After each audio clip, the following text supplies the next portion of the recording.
대부분 사람은 평범한 일상을 보낸다. 큰일에 부딪힌다고 해도 일반 범죄나 사고 같은 것이지만 나는 다른 사람이 평생 겪어보지 못할 끔찍한 일을 경험한 적이 있다. 2010년 나는 중국 동북의 한 시골에서 양꼬치 장사를 했다. 장사는 예상보다 잘 되지 않았고 가끔 친구들이 와서 술판을 벌리고 하면 남는 게 전혀 없었다. 여자친구와 결혼도 해야 하는데 가정 형편이 너무 어려웠다.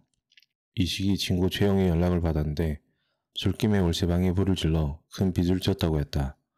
돈이 필요해서 그런데 같이 원양어선을 타러 가는 건 어떻겠냐고 나한테 물었다. 연봉은 45,000위안이고 성과금은 별도로 나오고 2년만 버티면 최소 90,000위안이라는 큰 돈을 벌 수 있다고 유혹했다. 마침 돈이 필요했던 때라 같이 원양어선을 타기로 했다. 먼저 선원증을 만들었다. 강의는 3날 들었고 시험은 형식적이라 순조롭게 선원증을 취득했다. 10월 5일 산동에 모 해산물 회사에 갔다. 배는 아직 바다에 있었고 선원은 33명 모집됐다. 선장 리승권, 기관장 온두 등 몇 명의 관리급 외에는 일반 선원이었다. 배를 타려는 사람들은 대부분 친척이나 지인 등 서로 아는 사이였고 처음에는 식사도 같이 하고 대화도 하면서 분위기가 좋았다. 배가 도착하자 첫 며칠 동안은 물자를 씻기에 바빴고 쌀, 면, 고기, 캔 등 많은 물건을 회사에서 제공했다. 나는 맥주, 생수, 음료수, 라면 그리고 2년 동안 피울 담배 30보루를 자비로 구매했다. 2년 동안 바다에서 생활하려고 하니 너무 막막해서 다시 집으로 돌아갈까 생각했다. 부모님, 친척, 지인들도 내가 배를 타는 것에 대해 극구 반대했으나 이미 돈 7,000위안을 썼고 이대로 그만두기에는 뭔가 아닌 것 같기도 해서 그냥 배를 타기로 했다. 배가 도착한 첫날부터 좀 기이한 일이 발생했다. 주방장 엄씨는 일항사의 지인이고 그전 다른 배에서는 큰 문제가 없었다고 하는데 이날 미쳐버렸다. 저녁 10시부터 12시까지 배에서 살인이다 하면서 팬티바람으로 뛰어다니면서 고래고래 소리쳤다. 방마다 돌아다니면서 미친 소리를 했고 사람들은 놀라서 아무 말도 못했다. 새벽 1시쯤 선생한테 욕먹고 조용해지나 싶었는데 말도 없이 방을 나갔다. 얼마 후 풍덩하는 소리와 함께 엄씨가 바다에 뛰어들었다. 단시간이 구조를 거쳐 다시 배로 끌어올렸고 이튿날 바로 집으로 보냈다. 3일 뒤 엄씨가 괜찮아졌다고 다시 배를 타고 싶다고 연락 왔으나 받아주지 않았고 주방장은 선장의 지인 하씨로 교체 투입됐다. 배가 정식으로 출발하려면 물자도 싣고 정비도 해야 하고 시간이 필요한데 전날부터 이런 일이 발생했다. 그런데 사람들은 전혀 신경 쓰지 않았다. 며칠 뒤 배가 출발했다. 회사에서는 한 번에 배 7척을 동시에 출발시키는데 그중 우리가 타고 있는 배의 사람들만 선원증을 갖고 있고 나머지 배는 전부 다 불법 어선이다. 국경검사가 끝나고 10분 뒤 배가 멈췄고 회사에서 다른 배로 선원증이 없는 사람 10명을 우리 배에 실었다. 그리고 같은 인수의 사람들이 다른 배로 갔다. 선원증이 없는 사람들 중 유기태가 있었다. 그는 담배 165보루를 갖고 왔다. 매일 3갑씩. 영문도 모르고 배를 탔는데 담배라도 마음껏 피겠다는 의미라고 했다. 사실 이 많은 담배는 다 외상으로 구매한 것이다. 배를 타고 처음에는 느낌이 좋았다. 일망무지한 바다를 보면 가슴이 뻥 뚫린 느낌이었다. 나는 멀미를 했는데 매일 몇 번씩 토하다가 보름이 지나고 나았다. 페루에 가는 길 우리 모두 관계가 좋았다. 어차피 같은 목적으로 같은 배에 탄 사람들이라 나쁠 게 없었다. 매일 카드놀이하고 술 마시고 잡담하고 앞으로의 삶을 계획하고 아무튼 많은 얘기가 오간 것 같다. 나는 말을 잘 못해서 그냥 듣기만 했다. 페루에 거의 도착할 무렵 나는 유기태의 자리에서 노트를 발견했고 무의식적으로 열어봤다. 거기에는 많은 이상한 숫자들이 적혀 있었고 나의 물음의 유기태는 심심할 때 적은 항행좌표라고 대답했다. 아무튼 그의 생각은 알 수가 없다. 뭔가 일을 꾸미는 것 같은데 나 같은 일반인은 전혀 꿰뚫어 볼 수가 없었다. 40일 뒤 2월 말의 어느 날 우리는 목적지인 페루 해역에 도착했다. 저녁 날이 어두워지면 오징어 낚시를 시작했는데 딱히 기술이 필요한 작업은 아니었다. 엄청나게 밝은 필립스 전등만 켜면 오징어 떼가 알아서 몰려오고 그냥 낚아 올리면 된다. 몇 개월 동안 나는 항상 다른 사람보다 적은 양의 오징어를 낚았고 유기태가 제일 많이 낚았다. 그는 최고로 한 달에 13,000근의 오징어를 낚은 적이 있다. 나도 그한테서 배웠지만 생각처럼 잘 되지 않았다. 그는 낚싯바늘이 휘든 말든 개의치 않았고 항상 잘 낚았다. 유기태 그리고 나, 최용, 황금 하는 나이 차이가 크지 않아 가깝게 지냈다. 유기태는 그 누가 눈에 거슬리면 그 사람과 아예 대화조차 하지 않았다. 비록 평상시 관계가 좋았지만 난 유기태가 거만하고 우리를 깔보는 걸 눈치챘다. 장고가 차면 꿈의 선박을 찾아 오징어를 파는데 거의 1박 2일 잠도 못 자고 일을 해야 한다. 전저 창고에서 인당 50개의 포장된 오징어 박스를 옮겨야 했다. 사실 이 시기만 하더라도 유기태에 대한 인상은 아주 좋았다. 그는 덩치가 큰 편은 아니지만 내가 작다는 이유로 내 몫까지 맡아서 일했다. 시간이 길어지자 선원들 사이에서 회사의 급여 체계가 문제가 있다는 소문이 돌았다. 기존 연봉 4만 5천 위안이 아닌 오징어 근당 이원 50전으로 급여를 지급한다는 것이었다. 오징어를 제일 많이 낚은 유기태가 계산해보니 3개월 동안 번 돈은 7천 위안밖에 안 됐고 이 상태로 계속 한다고 해도 연봉은 계약상의 4만 5천 위안과는 거리가 멀었다. 3개월 동안 번 돈이 본인의 담배값도 안 되자 화가 난 유기태는 선장을 찾아갔다. 너희는 돌아갈 수 없어. 어차피 선언증도 없잖아. 다른 매던 너희를 태우면 미리국이라 그렇게 안 할 거야. 하기 싫든 말든 해야 해. 알았어? 유기태는 어이가 없었으나 알겠다고 하면서 선장실 빠져나왔다. 선장 리승곤은 키가 엄청나게 크고 우락부락했으며 성격도 불같아서 항상 말보다 주먹이 앞섰다. 선원 중 한 명이 장난쳤다고 바로 주먹으로 응징했고 그 선원은 겉배가 부러지고 눈이 버럭게 멍들었다. 선장의 지인 조방장 하기용은 나이가 많고 말도 많다. 사고가 나기 전에 어느 날 저녁 술자리에서 하기용과 강호용이 시비가 붙었고 하기용이 욕설을 퍼부었다. 화가 난 강호용이 사시미를 들고 덮쳤으나 다행히 주위 사람들이 말려서 다친 사람은 없었다. 선장이 와서 묻지도 않고 강호용이 따귀로 부려치면서 당장 꺼지라고 했다. 강호용이 무릎을 꿇고 한 번만 봐달라고 빌었고 유기태도 강호용을 도와 사정했다. 아마 그때부터 서로 원수를 지게 된 것 같다. 시간이 흐르고 사람들이 게을러지기 시작했다. 아침에 오징어 분리를 하고 냉동고에 넣으면 작업이 끝난다. 다른 배는 보통 8시쯤 작업이 끝나는데 우리 배는 10시, 11시, 12시 점점 더 늦어졌다. 선장이 뭐라 욕하든 사람들은 듣지 않고 이 시간만 되면 깜짝같이 사라졌다. 나머지 사람들이 울며 겨자 먹기로 작업하는데 심할 땐 오후 2시에 작업이 끝난다. 유기태도 남아서 작업을 하지만 항상 사람들을 모아놓고 조용하게 그들만이 대화를 했다. 정확히 무슨 이야기를 하는지는 모르지만 일과 관련된 대화는 아닌 것 같았다. 어느 날 유기태가 나한테 회사 상대로 소송하고 싶다고 말했다. 그러나 애당초 계약서 자체가 가짜였고 계약서에 찍힌 법인인감도 가짜였다. 소송한다고 하더라도 돌아갈 수가 없었다. 긴 한숨을 쉬고 유기태가 한마디 했다. 공해에서의 살인은 법에 걸리지 않아. 유기태는 거의 1개월 동안 비밀스럽게 사람들과 결탁했다.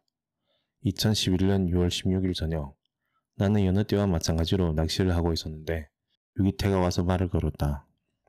사심이 날카롭게 잘 갈았네. 빌려줘. 쓰고 돌려줄게. 칼을 빌린 그가 또 한마디 했다.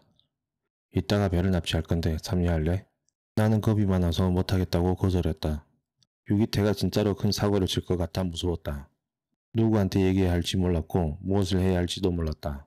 낚시하는 사람들은 뭘 알기라도 한 듯이 사시미를 손이 닿는 곳으로 옮겼다.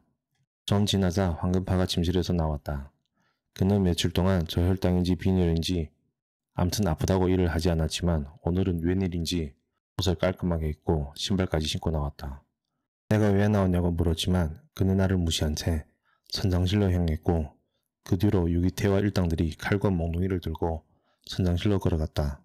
선장실에서 무슨 일이 있었는지 불빛 때문에 잘 보이지 않았다. 얼마 지나지 않아 유기태가 나와서 닻을 올리고 낚시를 그만하라고 소리쳤다. 주방장 하기용이 선장을 구한다고 시칼을 들고 욕하면서 선장실로 달려갔으나 얼마 지나지 않아 조용해졌다. 하기용의 죽음에 관한 구체적인 내용은 감옥에 있을 때 친구가 보낸 사건 자료에서 알 수 있었다. 2011년 6월 16일 오후 11시쯤 유기태는 황금파와 왕붕에게 내 통신설비와 GPS를 파괴하라고 지시했고 강호용 등은 계단을 지키고 본인은 포덕, 상희 등 사람들을 데리고 사시미와 몽둥이를 들고 선장실에 들어갔다. 선장을 사시미로 찌르고 몽둥이로 때리는 방식으로 위협해서 귀양하도록 했다. 주방장 하기용이 칼을 들고 선장실에 들어갔으나 원수였던 강호용이 하기용의 등을 사시미로 2번 찔렀고 반항하자 다리도 쇠파이프로 때려 골절시켰다. 하기용은 그 자리에서 꼬꾸라졌으나 화가 풀리지 않은 강호용이 가슴에 사시미를 꽂았고 추가로 목을 2번 베었다. 요기태도 사시미로 수차례 찔렀고 나머지 사람들에게 바다에 쳐넣으라고 지시했다. 얼마 후 황금파가 제일 먼저 나왔고 나한테 다가와서 담배 한 대 달라고 했다. 그는 손을 떨고 있었고 주방장이 죽었다고 말했다. 강호용이 2층 갑판에서 나를 불렀다. 주방장이 죽었으니 내일부터 밥을 해라고 했고 나는 알았다고 대답하고 침실로 향했다. 12명이 사는 침실이지만 오늘따라 조용했고 한참 동안 아무도 먼저 말을 꺼내지 않았다. 이때 늙은 소는 버보성이 말했다. 한 사람이 없어지면 없어진 대로. 바다에서 자주 있는 일이니까 돌아가서 바다에 빠져 죽었다고 하면 돼. 별거 아니야. 유기태는 아무 말 없이 앉아서 옷과 신발을 정리했다. 이 일이 있은 후로 유기태는 완전히 딴 사람이 된 것 같았다. 하와이를 되돌아가면 약 50일이면 중국에 도착한다. 이튿날 유기태는 모든 칼을 다 몰수했고 구명된 목은 철근으로 묶어버렸다. 4인 1조로 사시미를 들고 보초를 쏟고 선장과 기타 관리직들이 함부로 하지 못하게 감시했다. 유기태 일당은 처음엔 9명이었으나 2명의 추가 가입으로 11명이 됐고 유기태가 직접 관리했다. 그러나 그중 6명의 내몽골 사람은 몽골인 포덕의 말을 들었다. 나는 솔직히 이해가 잘 되지 않았다. 나이를 보나 체격을 보나 사람들이 유기태의 말을 듣는 게 신기했다. 유기태의 최측근 황금파는 19살밖에 안 됐고 키가 크고 비쩍 말랐다. 북경에 집도 있고 차도 있고 돈도 많은데 왜 배를 탔는지 도무지 이해할 수 없다. 그야말로는 어릴 때부터 배를 타는 게 꿈이라고 했다. 배를 탄 후 황금파는 담배를 배웠고 유기태가 담배를 제공했으나 돈 얘기는 하지 않았다. 황금파에게 유기태는 형 같은 존재이기에 믿고 따랐다. 갓 귀향길에 올랐을 때 모든 사람이 다 긴장했으나 며칠 지나고 괜찮아졌다. 사람들이 다시 카드놀이와 술을 마시기 시작했다. 이제 12월 지나면 중국에 도착한다. 저녁에 일하지 않으니 몸과 마음이 너무 편했고 식사 때 선원들의 밥만 대강 준비하면 일과는 끝이다. 하기용이 죽은 지 20여일이 지났고 그간 유기태는 나와 한마디도 하지 않았다. 유기태는 그 일당들과만 대화를 나눴고 그 외 다른 사람들이 작은 목소리로 말하는 것을 금지했다. 워낙 배의 사람들은 지인들이 많아 서로 대화가 오가는 건 아주 정상적인 일이지만 의심이 많은 유기태는 항상 경계했다. 그때 사람들 사이에서 관리급 사람들이 배를 납치한 일당을 결박하고 회사에 가서 상금을 탄다는 소문이 돌았다. 배의 연비 소모는 평소보다 몇 배나 커졌고 일부 기계들이 고장나기 시작했다. 사건 자료에 따르면 유기태는 배의 장고장은 기관장 온두에 지시고 고의로 귀국을 막았다고 의심했다. 보복군이 먼저 유기태에게 찾아와 고사질했다. 관리급 사람들이 반란을 일으키려 준비하고 그도 가담시키려고 했다고 말했으나 유기태가 죽은 시 보복군이 큰 실수했다. 그는 살인을 미리 막으려고 관리급을 위해 몇 마디 조말을 했으나 이를 듣고 있던 유기태는 오히려 보복군이 배신했다고 판단했다. 2011년 7월 20일 나는 12시쯤 일어나 침대에 앉아 담배를 피웠다. 침실에는 사람이 몇 명 없었고 때마침 유성건이 들어와 깨어있으면 나와서 좀 도와달라고 했다. 나간 지 2분도 채 되지 않았는데 악하는 작은 비명소리가 들렸다. 그리고 풍덩하는 소리도 들었지만 그때까지는 그다지 신경 쓰지 않았고 나쁜 쪽으로도 생각하지 않았다. 갑자기 조탁실에서 큰 음악 소리가 울려 퍼지기 시작했고 나는 뭔가 큰일이 일어나고 있다는 것을 직감했다. 당시 유기태가 조탁실에서 사람들을 지휘했고 큰 음악 소리의 엄폐하에 살인이 시작됐다. 황금파가 4인실의 온도를 조탁실로 유인했고 근처에서 대기하던 강호용 등 5명이 4인실에 들어가 온도의 동생 온묘를 살해한 뒤 바다에 버렸다. 온도가 조탁실에서 돌아오자 사시미로 마구 질러 또 바다에 버렸다. 다음 12인실의 선은 악풍과 유강이 사료로 불려나가 칼부림을 당한 뒤 바다로 사라졌다. 몇 분 지나지 않아 유성근과 포덕이 사시미를 들고 들어와 이양사 왕영파의 침대 쪽으로 향했다. 잠을 자고 있던 왕영파는 사시미에 질려 잠에서 깨어났고 손으로 그 2사람을 잡으려다 바닥에 떨어졌다. 이때 나는 가장 잔인한 장면을 목격했다. 유기태가 들어오더니 아이고 이거 이양사님 아니신가? 왜 차가운 바닥에 누워 계신데? 하면서 사시미로 한번 찔렀다. 아이고 장이 다 흘러나오네. 또 찔렀다. 이걸 어떻게 하지? 하면서 또 한번 찔렀다. 꼽혀있던 사시미를 뽑자 스스 하는 소리와 함께 피가 뿜어져 나왔고 왕영파는 끙끙거리면서 겨우 숨을 쉬고 있었다. 무서운 나는 그 자리에 얼어붙어 어찌할 바를 몰랐다. 유기태는 손을 들고 일어나 나를 보면서 말했다. 처음에 가담하라고 할 때 안 하더니 이제 무서운 거 알겠지? 들뜬 표정이었고 얼굴에 미소를 띄었다. 그리고 또 한마디 했다. 우린 형제니까 일단은 살려둘게. 그러나 난 그의 말을 믿지 않았다.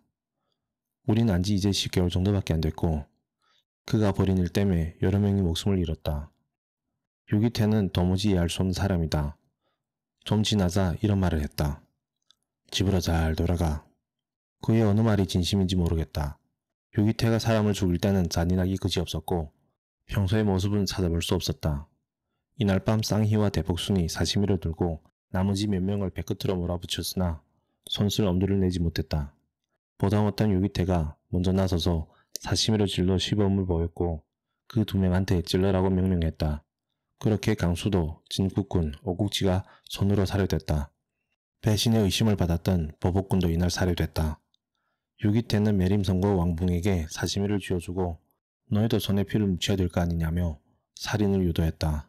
두 사람은 보복군을 마구 찔러댔고 마지막에 유기태가 발로 차서 바다로 보냈다. 이날 무려 9명이 무참히 살해됐지만 선장 리순건은 죽이지 않았다.